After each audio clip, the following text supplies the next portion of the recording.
Corfe Castle rises from the Dorset hills like a broken crown, once a fortress of kings, now a skeleton of stone. From a distance it appears peaceful, grey walls beneath an open sky, rolling fields stretching endlessly beyond the ruins. But as dusk approaches, something changes. The air around the castle grows heavier, not colder, aware. For centuries, visitors have spoken of a woman dressed in white. She does not scream, she does not chase, she does not threaten. She simply stands where the towers once stood, watching. This is the story of the White Lady of Corfe Castle, a spirit bound not to death, but to betrayal. Corfe Castle was built more than 1,000 years ago, a royal stronghold, a symbol of power carved into stone. Its walls were designed to intimidate, its towers meant to stand unchallenged. For generations, Corfe served the crown.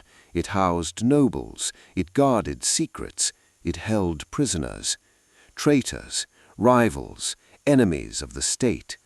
But the castle's greatest betrayal did not come from beyond its walls. It came from within, and the wound it left would never heal. Historical accounts speak of a noblewoman once connected to Corfe Castle. Her true name has been lost to time, but her story has not.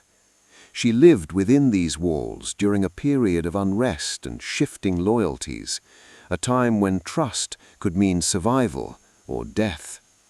She believed she was protected, surrounded by allies, defended by those sworn to loyalty. She was promised safety, she was promised shelter. Instead, she was betrayed, handed over to her enemies by those she trusted most. Some believe she was imprisoned within the castle. Others claim she was executed in secret, away from the towers. What remains certain is that she never truly left. Those who have witnessed her presence describe the same moment. As the sun sinks low, the ruins grow quiet. Birdsong fades, the wind slows. Then she appears. A pale figure standing where the tallest tower once rose, her white dress glowing faintly in the failing light, untouched by shadow. She does not move, she does not speak. She gazes beyond the castle walls, as if waiting for someone who never came.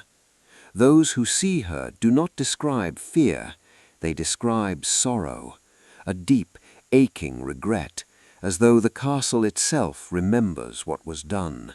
During the English Civil War, Corfe Castle was deliberately destroyed, blown apart, reduced to ruin. Stone fell, towers collapsed, history was broken. But destruction did not erase her.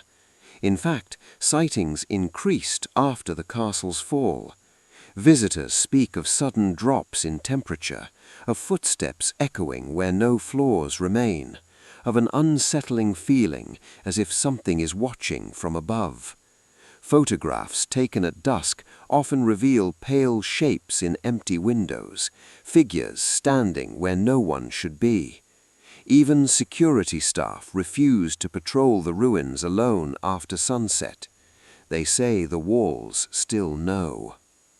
The most chilling encounters happen at twilight.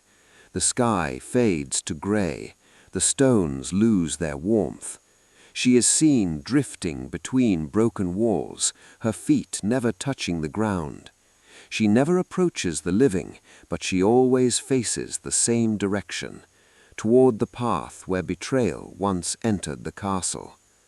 Those who meet her gaze describe a sudden pressure in the chest, a wave of guilt that does not belong to them, as if her sorrow reaches outward, not to harm, but to be acknowledged. Unlike violent hauntings, the White Lady seeks no revenge, she seeks remembrance. Paranormal researchers believe she is not bound to her death, but to the moment trust was broken. The castle fell, the kingdom changed, History moved on, but betrayal remained, and so did she. Each evening, as daylight fades, the ruins seem to remember what they once were, just long enough for her to stand where her life ended. Today, Corfe Castle stands open to visitors. Children run through the ruins, tourists take photographs, laughter echoes briefly among the stones. But as dusk approaches, most people leave, because the White Lady does not appear to crowds. She appears when the castle is quiet enough to remember. They say that if you stand alone among the broken towers and listen carefully, you can feel it. Not a ghost, but the weight of betrayal, etched into stone, and watching. The White Lady of Corfe Castle. Some ruins do not forget, they wait.